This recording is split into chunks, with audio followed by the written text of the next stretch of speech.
This is the Red Line Network.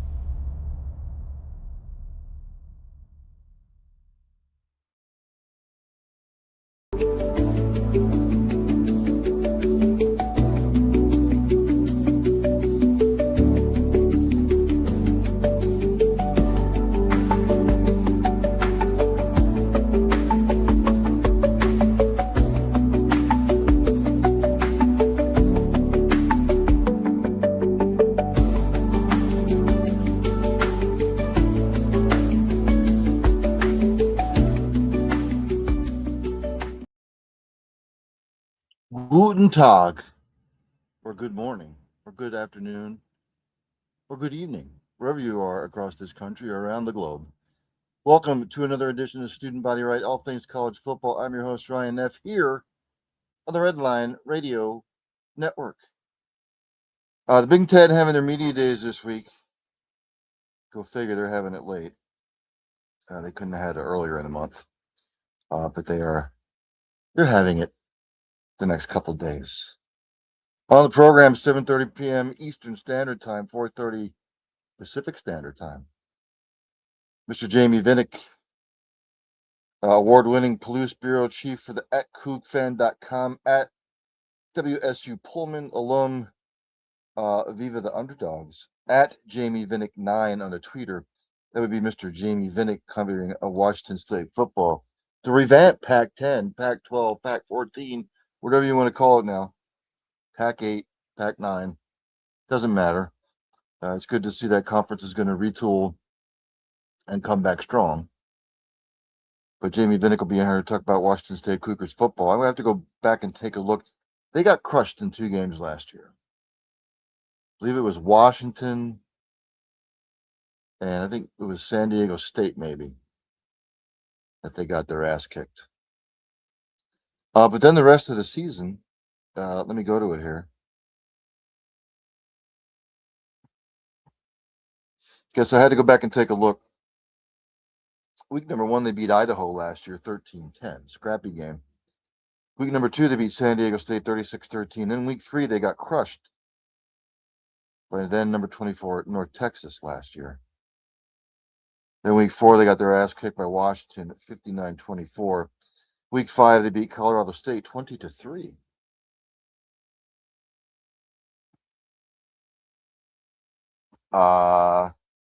Then they had a bye week 7. Played Ole Miss tough. Had a chance to beat them. They only lost 24-21. Then the following week, another crusher against Virginia. They lost 22-20. Then they come back, beat Toledo. Only lost to Oregon State by 3. Beat Louisiana Tech 28-3 in week 12. Week 13, they only lost to James Madison by 4. Then week 14, they hammered Oregon State. Yes, they played twice. And in the famous Idaho Potato Bowl, handily beat Utah State 34-20 when they finished 7-6 last year. But you look at the James Madison game, the first Oregon State game, the Virginia game, and the Ole Miss game. Had they won 3 of those, they could have easily been 10-3 last year, 9-4. The problem with Oregon State last year was their defense was horrendous. I'm sorry, their offense was horrendous. The defense played top notch, except for those, you get your ass kicked by Washington, and you also get your, Washington and North Texas. But the offense couldn't do shit those games. So, like I said, Big Ten media days this week. The Big Ten commissioner, Mr. Petiti, said today in Chicago about the Big Ten's dominance over the SEC now.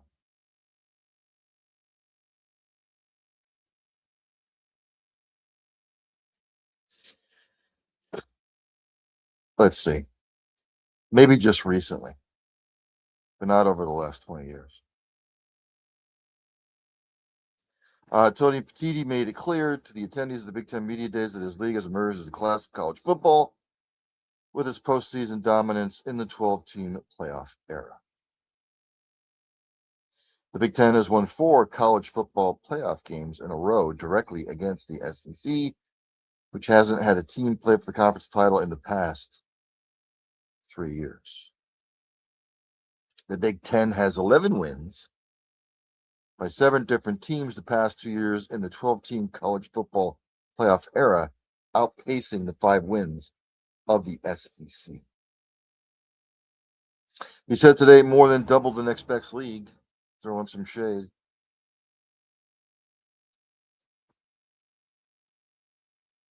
Illinois coach Brett Bielema said at Big Ten Media Days, he said, the SEC, they want to live in 2005 forever, whatever that means. Bielema later smiled and said, I think I just made the headline, huh?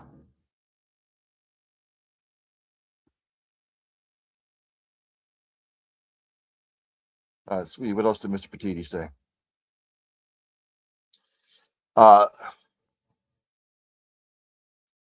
This idea that the middle of our conference isn't hard is just not right. At the end of the day, our teams are ready for the college football playoff. Our travel looks like the college football playoff travel. You're going all over the country.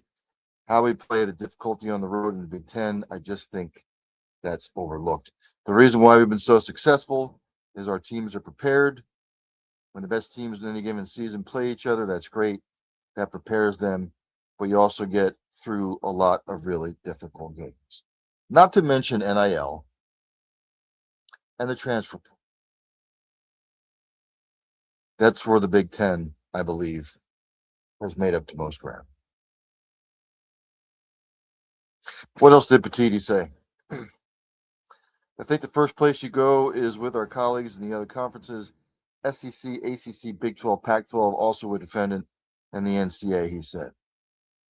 He was talking about the potential of the Protect College Sports Act not passing. How do we come together to make the necessary changes to the way the settlement is operating so we can let our athletic so we can give our athletic directors, our coaches, our student athletes a system that seems to be more sustainable and more predictable. So he's throwing shade at the SEC. We'll find out this year. We'll find out early. Texas, Ohio State in Austin.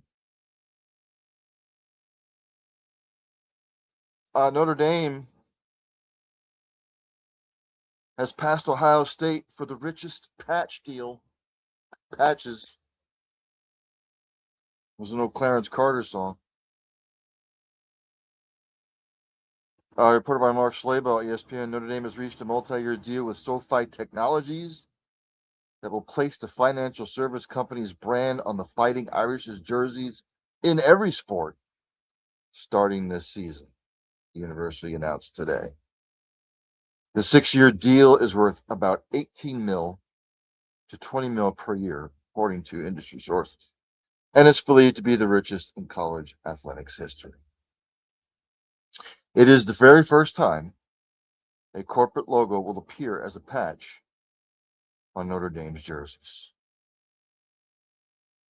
According to a news release, SoFi will establish a new annual $1.4 million fund to support Notre Dame's For Forever campaign, which funds scholarships in 26 sports and supports student athletes through financial education, career development, and other opportunities.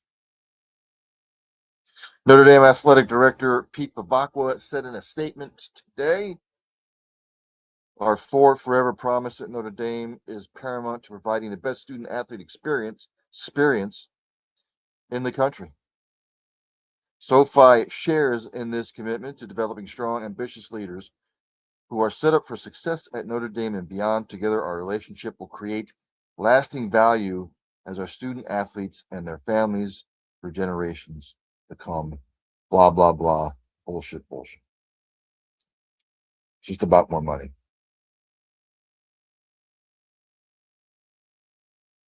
That topped Ohio State's deal, by the way.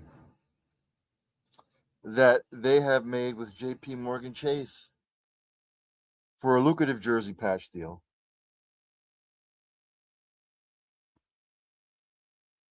It includes jersey patches for all 36 of the Buckeyes teams and will yield nearly $17 million per year.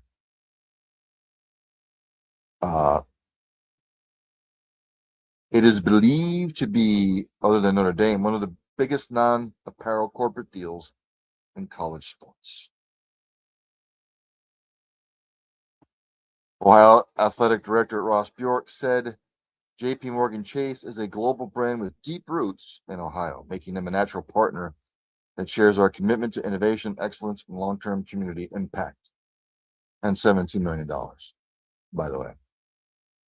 Together, we have built a comprehensive and historic partnership that reflects the strong commercial strength of the Ohio State athletics identity and the broader college athletics landscape. This relationship creates meaningful opportunities for our student athletes that support the sustained excellence and competitiveness of our athletic programs while honoring the tradition and values of Ohio State.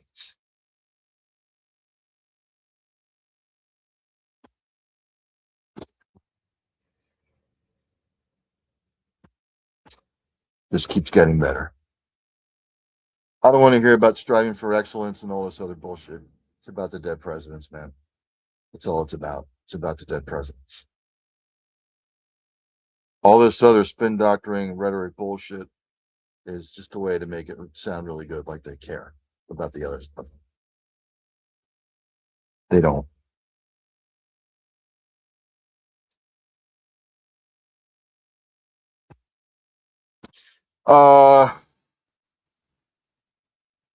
Papiondo, reported by the Associated Press, steps down as Kentucky football general manager just 7 months into that particular position.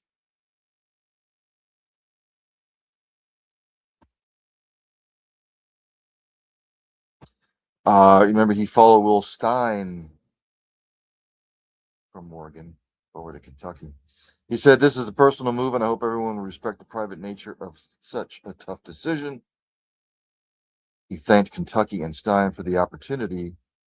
Kentucky Athletics issued a statement saying that Biondo informed officials of his decision to step down. Kentucky Athletics Department said, "We respect his choice and the personal considerations behind it. We are grateful for his contributions to our program." Something is afoot there.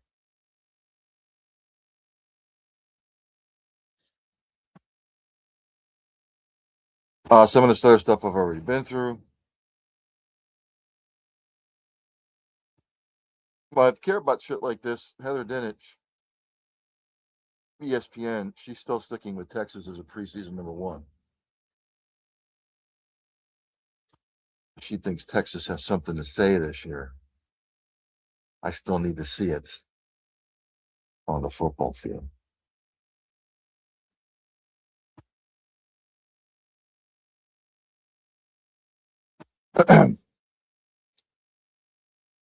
This reported by Dan Murphy, ESPN. The Stanford football players join push for collective bargaining.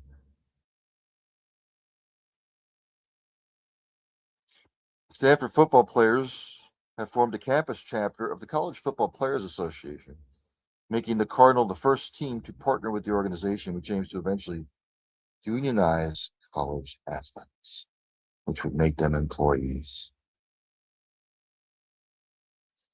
Players are not yet petitioning to form a union or be deemed employees, but their announcement Monday marks a first step toward building a structure for college athletes to collectively bargain like professional athletes, a once a verboten idea that has gained popularity in recent years as high-level college sports become more personalized. I never thought I would see the day when shit like this would take place in college football. I would encourage you to go read the article. It's a lot of gobbledygook jargon.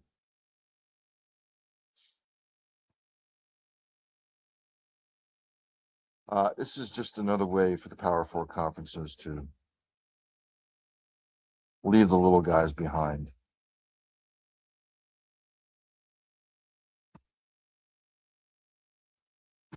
Bill Connolly from ESPN came out with his 2026 Big Ten college football preview predictions.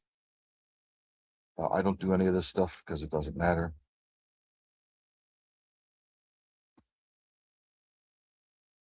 He is projecting Ohio State's. Let me go down the list here.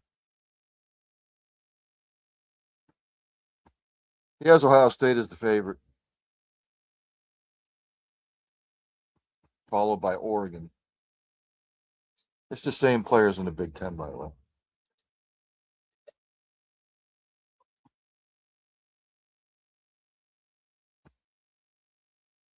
In Indiana, of course, got to throw them in there. Those are his three main contenders for the Big Ten championship. Then he has in his second tier USC. Give me a break. Lincoln Riley's been there how long now? I'm not seeing it. Just don't see it. I could be wrong, but I have to see it. Michigan with Kyle Whittingham there. Is Kyle Whittingham going to make that program great? Probably. But he's going to find it much tougher in the Big Ten on a consistent basis. And he has Penn State with Matt Campbell there. So, I mean, Whittingham in his first year, Campbell at Penn State in his second year. We'll see. We'll see what he can do in his first year. I'm not expecting a whole lot. He also has the Washington Huskies in there. And Iowa. Again, I will say this about Iowa. They can get good quarterback play. But the way the defense has been the last 4 or 5 years. I know Tom Kakert was on here last month, and he said he was concerned about the defense this year. But we'll see. The Illini, maybe a sneaky pick. Nebraska, again, not seeing it.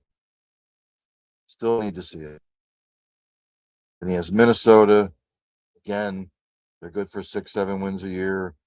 Every maybe 4th or 5th year, they win 8 or 9 games. UCLA, Bob Chesney in his first year there. Not expecting much out of UCLA. Maryland, I'm still surprised Mike Loxley is there. I don't think they're going to do anything. Wisconsin, Luke Fickell. This is his 4th year there. If it goes south really early, I think Luke Fickell will be out of a job. And of course, Northwestern.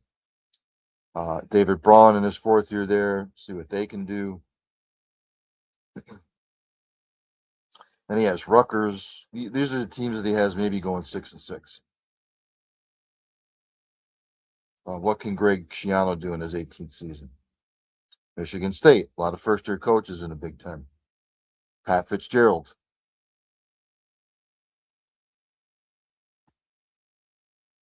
I didn't like the hire of Fitzgerald, but we'll see what he can do at Michigan State. Had a lot of success at Northwestern with the whole hazing thing, which was a black eye. I don't expect much out of Michigan State. Purdue, god awful.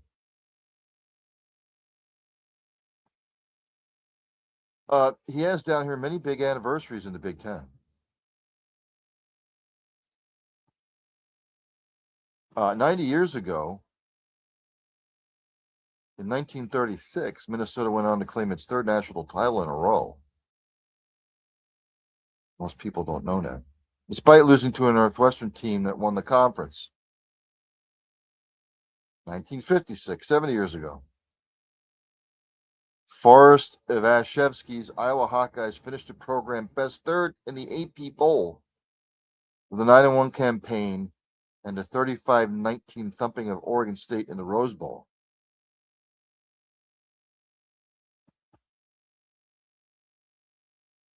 (1966), 60 years ago this year. An all-time great Michigan State team hosted Notre Dame for a year-ending #1 versus #2 game of the century battle, and came away with one of the most frustrating ties in the history of the sport. I believe Michigan State won the title that year. 40 years ago. God, I can't believe this is 40 years ago. It's amazing. 1986, Penn State went on to win the national title for the second time when they beat Miami. Vinny Testaverde threw 4 interceptions that game. 20 years ago, can't believe this is 20 years ago. I remember it distinctly. Michigan and Ohio State played in the biggest game in the history of the rivalry, perhaps.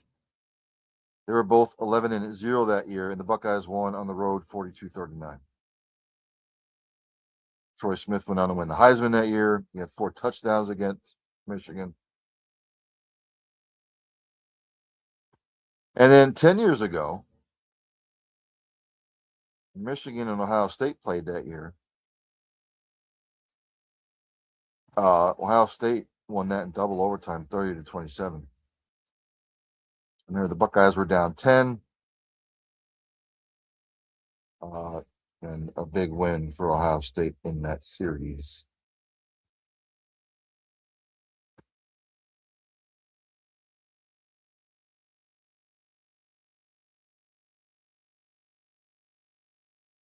So again, like some of these are food for fodder.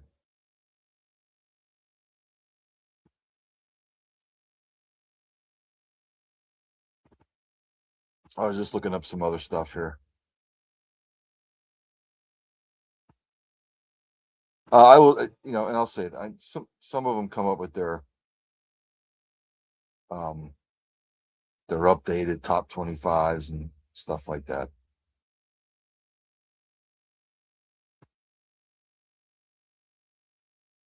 Let's see if anybody's updated them.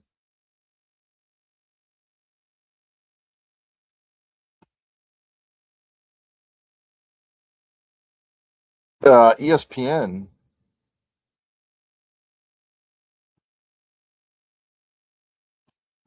came out with their power index for 2026.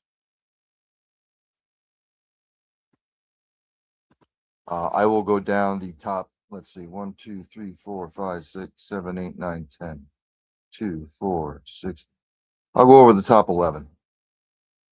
We have Texas Tech at 11, LSU 10th, Alabama 9th, Miami 8th, Indiana 7th, Georgia 6th.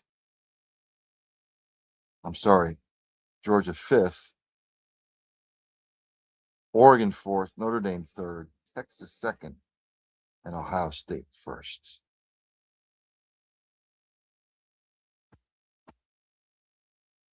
Projected win-loss totals.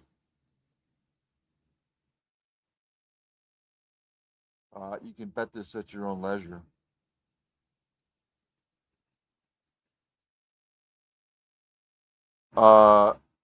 They've got Texas Tech going probably 10-1 or 10-2, somewhere in there. Notre Dame, same thing, 11-1-ish. Miami 10-2. They actually have Texas Tech going about 11-1. Ohio State 10-2.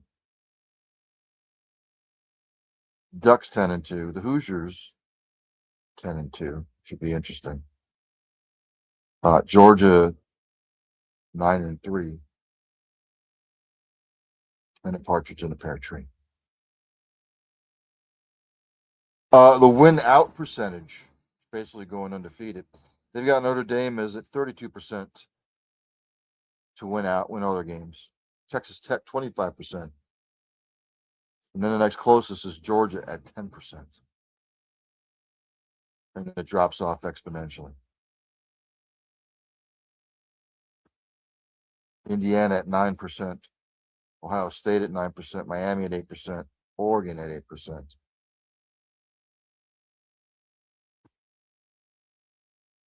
Six wins. Again, if you're a betting man.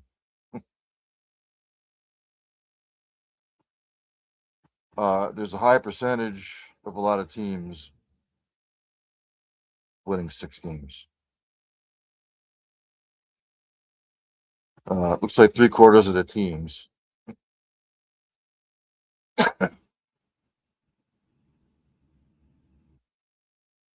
they have winning 6 games. Playoff percentages.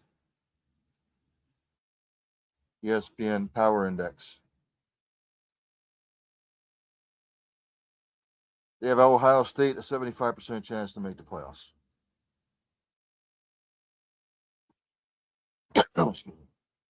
Notre Dame, they have 74% chance of making the playoffs. Texas, a 70% chance. Oregon, a 64% chance. Georgia and Miami, about a 64% chance. Texas Tech, a 57% chance. Indiana, a 57% chance. So those 8 teams almost penciled in. Then they have Alabama at 41%, and then it drops off into the 30s with LSU and Texas A&M. So they have the power index there. Again, I don't make any of my predictions until my college football playoff preview special. Then I'm not going to rank them. I'm not going to put them in any seeds. I'm just going to pick the teams that I think are going to make the college football playoff, because to try and see them in August when they're not going to take place until December, I'm not going to do that. I'm just going to pick the 12 teams who I think are going to make the college football playoff and be done with it. Or who I think are the 12 best teams that I think should make the college football playoff, instead of all that other rigmarole. But I believe the Big Ten Media Days run through either tomorrow or Thursday, I believe.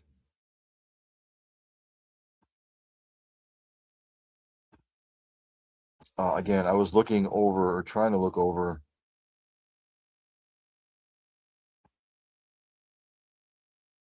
updated. Let's see if it'll show me here.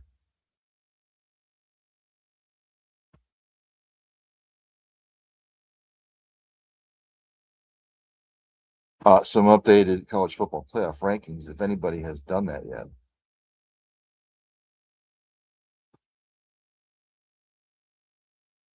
Nope, On3 hasn't updated theirs yet.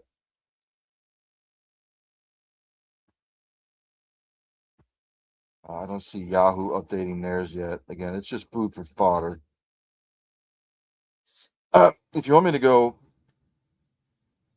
to the On3 rankings, who they have, this was as of July 20th, last week.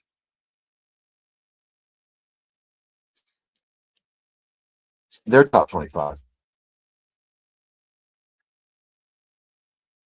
If the power goes out, I apologize, because this is supposed to storm here in the Northeast. Got a line of thunderstorms blowing through. So On3 preseason top 25, they have SMU 25th, Ole Miss 24th, Iowa 23rd, Washington 22nd, Auburn 21st, Nebraska 20th, BYU 19th, Florida State 18th, Indiana they have all the way down at 17, Tennessee 16th, Texas A&M 15th, Florida 14th for my Gators, who I think is just way too high, Clemson 13th, Penn State 12th, Oregon 11th. They have USC 10th, way too high, Miami 9th, Oklahoma 8th, Michigan 7th, LSU 6th, Texas they have it 5, Notre Dame 4, Georgia 3rd, Alabama 2nd, way too high, and Ohio State.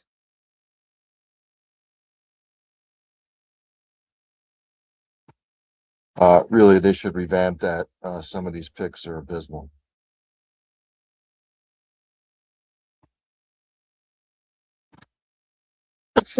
They've come up with their SEC football. Athlon Sports ranks all 16 teams by tiers ahead of the 2026 season. So this is according to Athlon Sports, who their top 16 in the SEC are.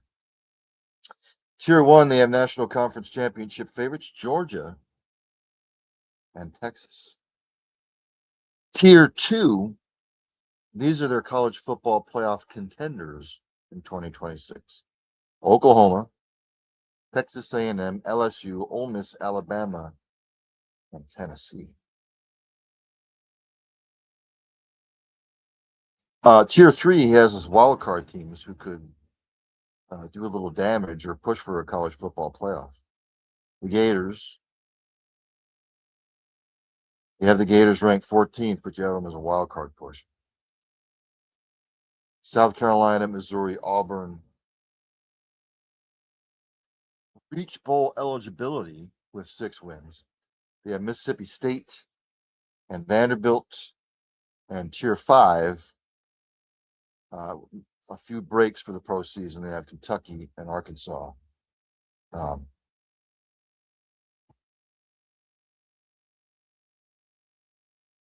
Which may have not so great seasons.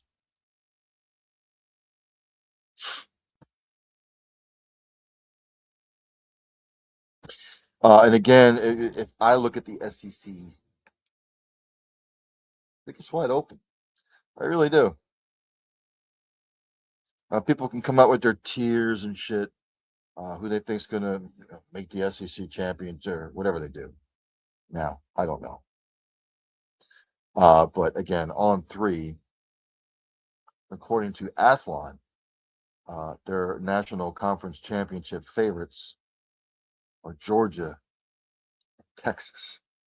Still had to see it out of Texas a little bit, and I still had to see it out of Georgia a little bit for me to even go there. Arch played well the second half of the season last year. Georgia, how do they respond off of last year? We'll see. But I see him in the green room. I told you all everything about his X account. I don't need to do that. But before I bring him on, I need to bring him on properly. Covering Washington State.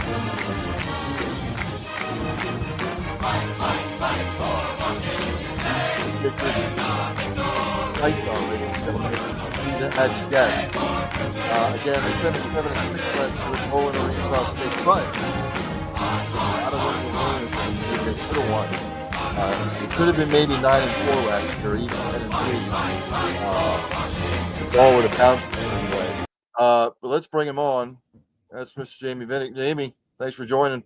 Yeah, no problem. No problem.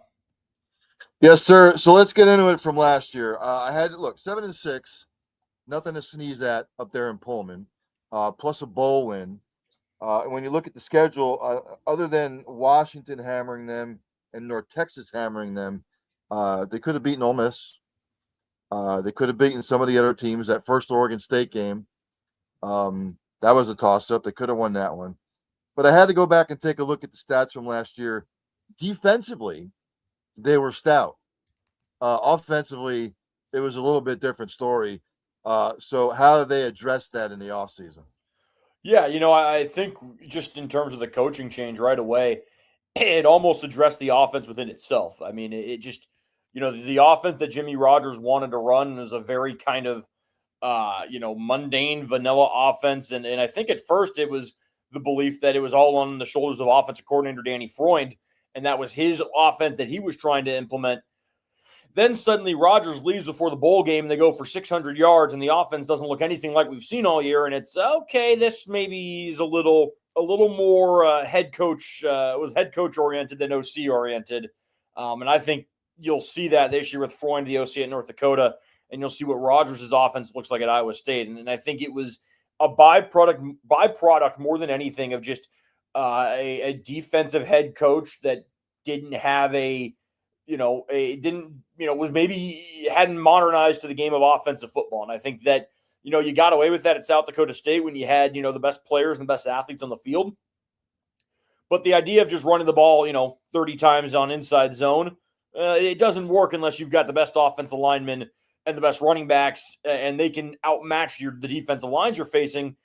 not as easy to do when you've got Ole Miss and Washington and James Madison and Virginia in there. So I think just by the byproduct of Kirby Moore being the head coach, Matt Miller being the offensive coordinator, I think you're just going to see a naturally better offense. I think those guys have a much better feel for what offensive football should look like nowadays compared to Rodgers. I think what we saw even in spring was a more dynamic, spread offense instead of, again, a very, three tight end, two running back, pound the ball up the middle 40 times and hope it works.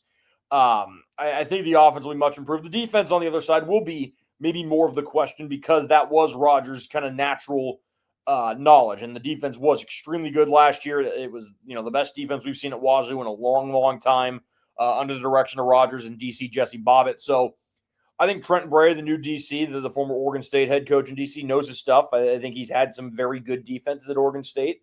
But when you look at especially everything they lost on defense, both in terms of graduations and guys that Rodgers took with him versus maybe what you lost on offense, which you kept a lot of your top guys, especially at the skill positions.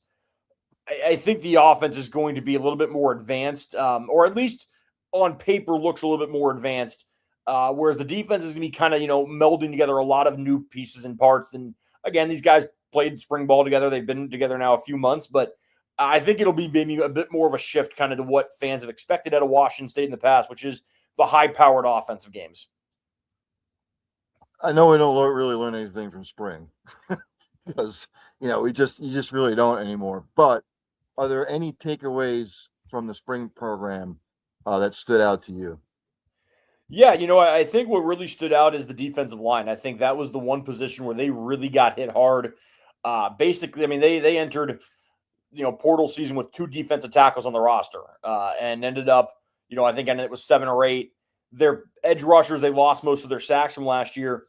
And I think coming away from spring, you felt like these guys, it might be a better group than it was last year. I mean, I think you look at Linus Zunk, you get a guy who had played at Vanderbilt, maybe wasn't a starter, but was playing serious snaps at Vanderbilt at a really good SEC school. Matthias McLean was a superstar at Idaho and was pretty highly sought after by numerous Big 12 schools. Then you kind of get into some of the depth there, guys like Ben Beatty, who stayed with the program, Mikey Hughes. You got Ed Okundeyi from Arizona, who has a little bit of, experience being in the Big 12. And then you look at the interior, and again, you've got Paul Hudson, who was a playmaker at Marshall. You've got a couple of really big bodies, DeMarge Lewis from SMU, who's been around the college game a while. Jaira Leo Pepitele from Eastern Washington, same thing. You get a kind of a speed leverage guy in Caden Beatty back. He was here last year. Balam Miller, another big body from St. Francis. Ike Okafor, another big body from Cal. And you kind of look at what you've put together there, and it's, you have some confidence in what that defensive line is going to be able to do. And then I think you just notice the continuity up front. You notice the continuity on the offensive line where Wazoo graduated 3 starters, AJ Vaipulu, Christian Hilborn, Brock Dew. But 4 of the 5 guys that they right now would project to run out as the starters are in multiple years now at Wazoo, with Ashton Tripp at left tackle, Johnny Lester at left guard, Kyle Martin at center, Noah Dunham at right guard, the one new guy being Maximus McCree at right tackle. All 5 of those guys have started games. McCree started games at Washington in the last couple of years. The other 4 have started games at Wazoo. Tripp and Lester were full-time starters last year. Martin and Dunham made some spot starts when there were injuries, but you just saw a group that looked like they were familiar playing with one another. And I think that is going to help, especially after it was such a revolving door on the offensive line last year with a lot of new faces, a handful of injuries. And when you look at when Washington State maybe especially had offensive struggles, I mean, I think the Oregon State game was kind of the pinnacle of that. They're running out Kyle Martin at that point in his first career appearance. Trevor Bindell, who's now at Iowa State, it was his first career appearance. You had Johnny Lester playing out of position. I think they're deeper there, and I think there's a lot more continuity, and I don't think it's going to take nearly as long for those guys to kind of mesh together once the season starts. Who's going to be the quarter? They never put starter? No. No, so they haven't named a starter yet. No, they have not. I didn't think so.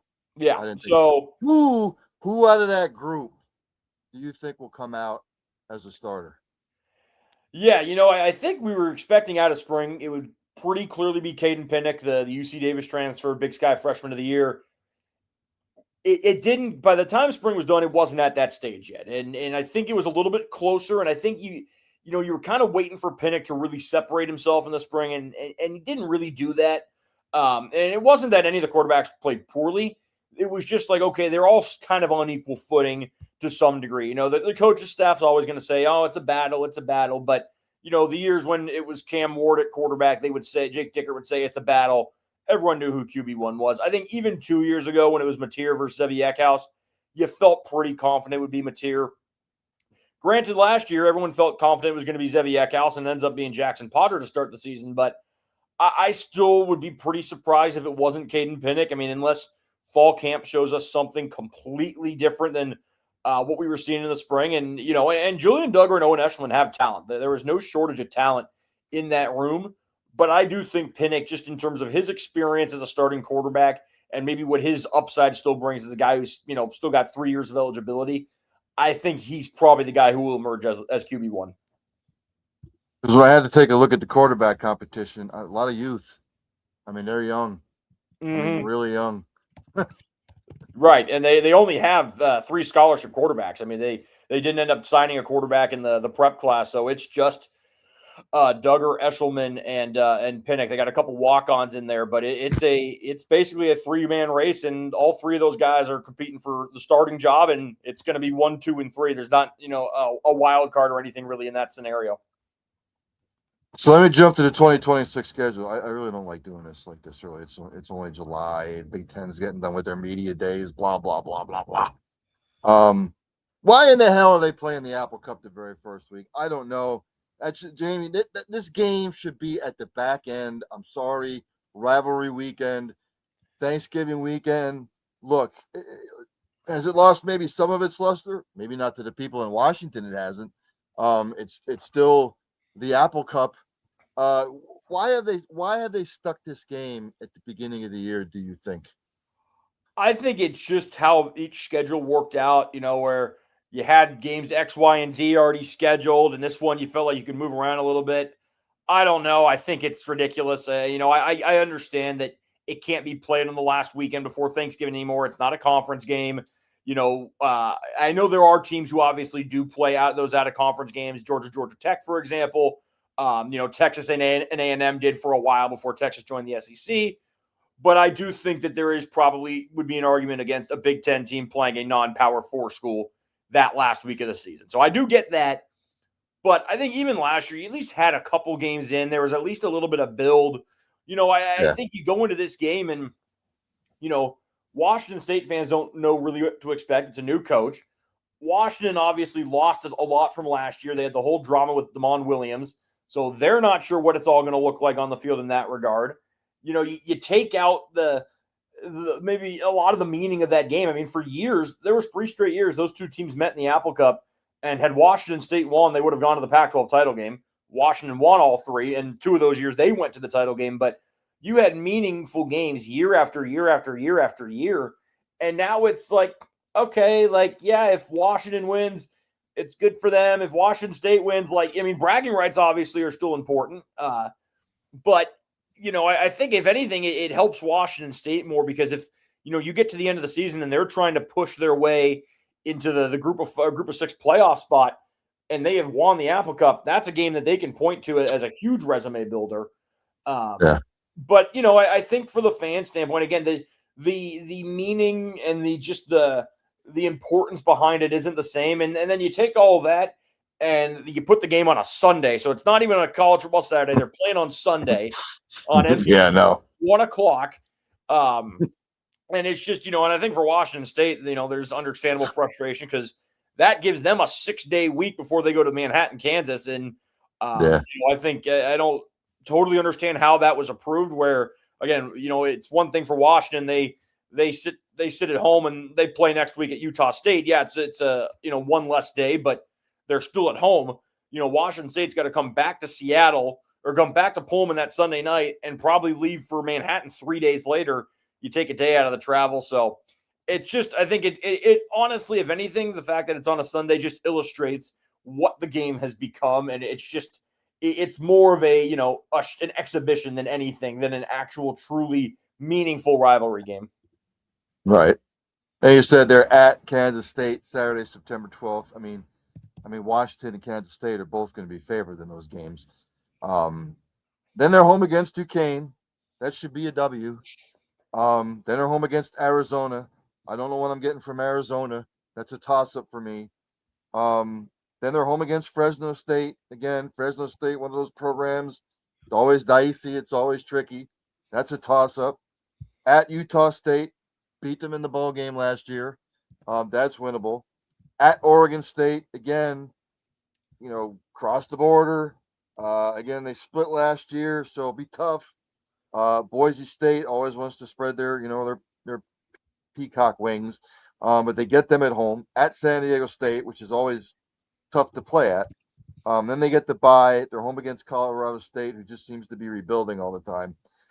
Then they're at Texas State, who, and then at Oregon State, and then the Pac-12 championship. So as I look at this schedule here, I'm circling. Obviously, I'm circling Oregon State because they play twice. I'm circling Boise, and I'm circling San Diego State. I think those three particular games could make or break their season. Yeah, and I think a couple of the good things is they get Boise State at home. That helps. They get Fresno State at home. That helps.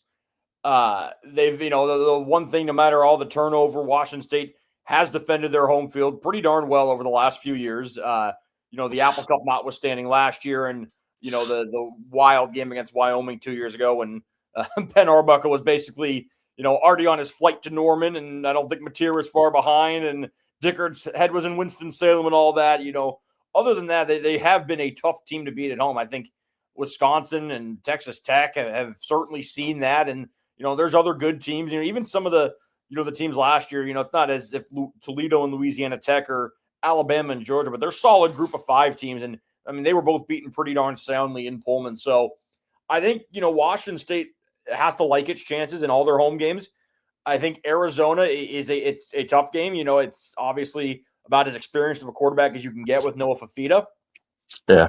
It's also a game that I think Washington State probably looks at and say this might be the chance to steal one of those games, steal one of those Power 3 or Power 4 games, those 3 games, and get a team at home. Now, granted, Fafita has been to Pullman. He's put up 44 points in Pullman, did that 3 years ago, but obviously different coach, different. I mean, nothing's the same on either side of the sideline. So I do think that is a game that they maybe, again, if you're talking about in December, trying to get to that group of 5, group of 6 CFP spot, that's the type of game that's a resume builder. But, I think at the same time, as you said, there's some challenging road games. San Diego State will not be an easy one.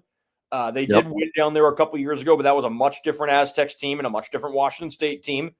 That'll not be an easy game to play.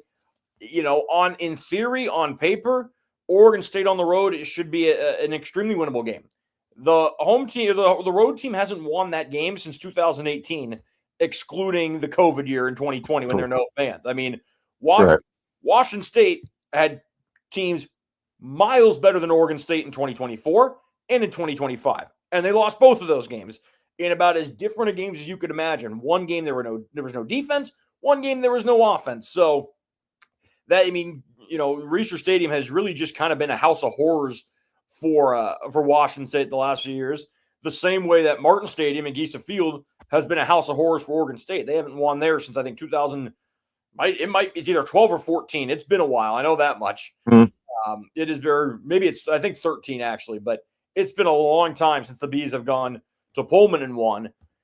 So I think for Washington State, it's going to be, can you solve the crucible that seems to be Reser Stadium and get what would be a pretty key win, and can you defend your home turf and then go and maybe get one of those other games, whether that's at San Diego State, whether that's one of the 3 Power 4 games, whether that's going in and taking care of business in some of the road games. Utah State, I think Texas State's a sneaky game that late to Thanksgiving. They don't usually play well that week. Again, traditionally, Washington State has struggled in that game on the road. So I think there's a lot of interesting storylines. I think there's a lot of winnable games. I mean, I don't think there's a game that you look at and say they have absolutely no shot in. I think, as opposed to last year, we were pretty confident they weren't going into Oxford and winning. Granted, they were right in that all the way, but it obviously will be tough to beat Washington. It'll be tough to beat Kansas State on the road, but I don't think anyone's looking at those games saying, no, Washington State has zero chance. It would take, some things going right. It would take an upset, but I don't think there's a game on this schedule that is just pencil it in for a loss. Whereas I think you probably can pencil in a win over Duquesne at home. I would hope so, but I've also seen Washington State lose to Portland State and lose to Eastern Washington and barely beat Idaho last year. And barely beat Idaho 4 years ago. So it's college football and you just never know. Before I let you go, I'm not going to have you make any predictions because I'm having my third annual college football preview special. I'll have you back on there and we'll talk about Washington State, what you think their record will be, and then we'll talk about, look, the Pac-12 obviously is revamping, but I've got to get your take on something. When you see the Stanford players, putting together collective bargaining, arbitration, stuff like that, trying to get everything unionized. Look, you're up there. Well, it used to be Pac-12, Pac-14 territory, and you're in the thick of it. What the hell is going on, man? I mean, it just, once they open Pandora's box, it just never seems to stop.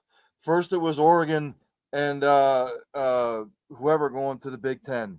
Then it was Oklahoma and Texas going into the SEC. Then NIL is approved.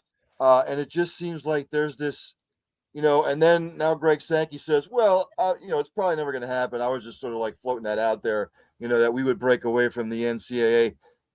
I don't trust anything that comes out of any administrator's mouths at all now in the landscape. I don't even call it college athletics anymore, Jamie. It is semi-pro sports at the collegiate level, and that's what it is.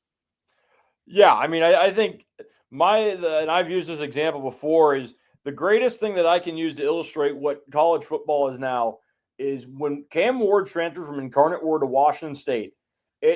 Washington State paid him, I think it was about $50,000 in NIL deals, and he got a truck to do some advertising. $50,000 in a truck gets you laughed out of the room by a punter nowadays, let alone get a premium quarterback. I mean, what was I think the tweet that came out a few days ago where how many players are making more in college basketball than LeBron James is going to make this year with the Sixers? And, you just keep hearing the numbers and hearing the numbers and hearing the numbers. And, the Washington State basketball team that went 12-20, and you've got role players getting offered $600,000-$700,000. And frankly, guys who just weren't very good and are getting this kind of money. And, backups on the Wazoo women's basketball team who went 9-25 are getting $75,000 to $100,000.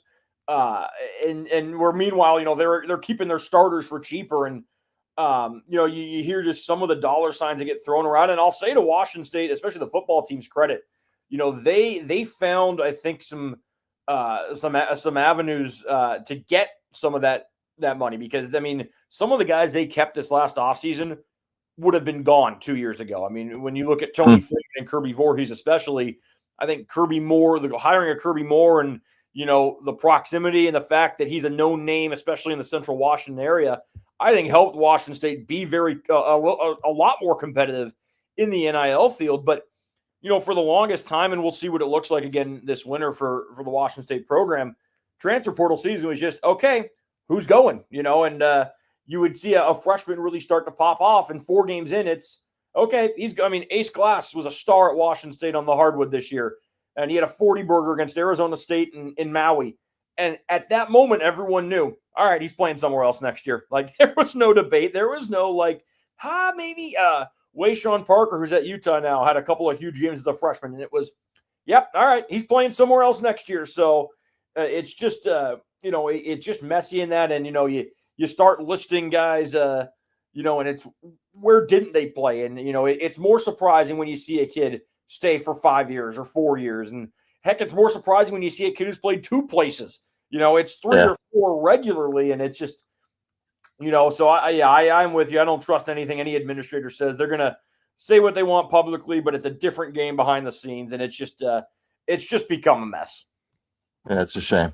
Ladies and gentlemen, that's Jamie Vinnick at Jamie Vinnick 9 on the Twitter, award-winning Palouse bureau chief for the at Coug Fan com. Is it com or just is it's at Coug Fan com? CougFan.com on Twitter, CougFan.com on the URL. Okay. At WSU Pullman alum, Viva the Underdogs, it says on here. So, Jamie, thanks for coming on. At the end of August, I'll pick your brain again. Sounds good. Yep, appreciate it. Anytime. Thanks, good. Thanks, man. Jamie Vinnick, ladies and gentlemen. Yeah, Washington State. I'm not going to make any predictions. The first two road games, they'll be heavy underdogs. Maybe not to Kansas State. I don't know about Kansas State, but they will be to Washington. Then they have 3 straight home games. They should beat Duquesne. Arizona is winnable at home. And Fresno State's winnable at home. So if they lose the first 2, but they can win those next 3 at home, you're going to be 3-2 going to Utah State, which you beat handily in the bowl game last year. So I wouldn't see why they wouldn't be able to go into Maverick Stadium there in Logan and be 4-2. Then they're at Oregon State, which is a toss-up for me. Home against Boise State, which is kind of tough. Well, I don't know what Boise State's going to be like this year. At San Diego State,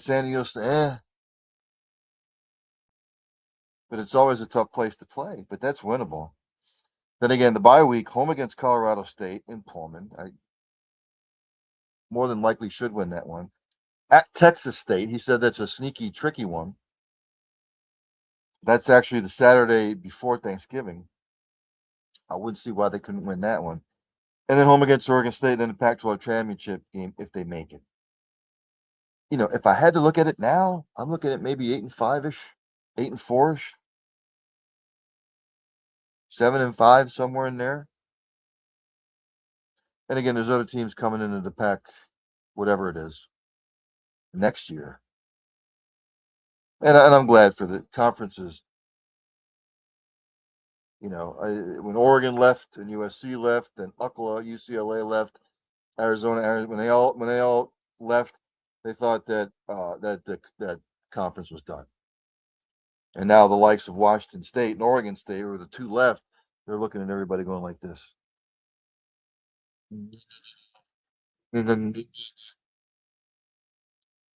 So good for them. I'm going to end it there. Again, thanks for Jamie Vinnick for coming on. Well, before I forget, because I tend to, I got to do this. Where's my script? Because I don't want to mess it up.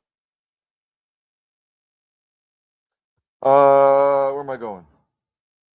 And then just give me a second. Bear with me. Talk amongst yourselves. Let me take my ugly ass off here. Let me go over to my little board over here. Behind the scenes. Let me take my ugly ass off.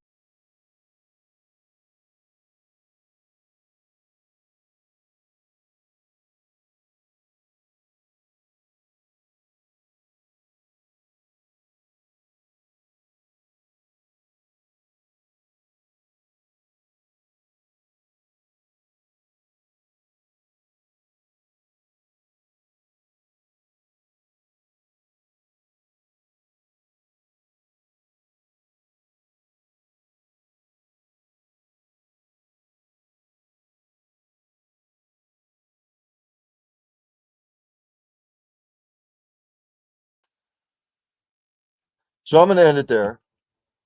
Tell you what, I'll see everybody in about a minute or two as I switch over. Early Evening Sports Buffet with Ginch here on the Red Line Radio Network. Let's play a little Washington State music. The fight song. See you in a couple minutes.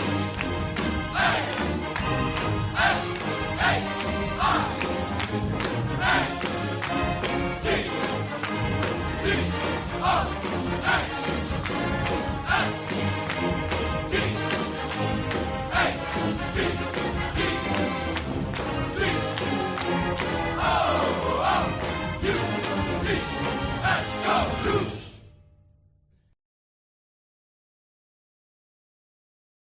Redline Network introduces our newest partnership, Outlaw Light. Outlaw is crafted for all of the beer drinking patrons of America. They aren't preaching or teaching, their mission plain and simple, to provide a high quality beer at an affordable price. Outlaw is crisp, crushable, refreshing.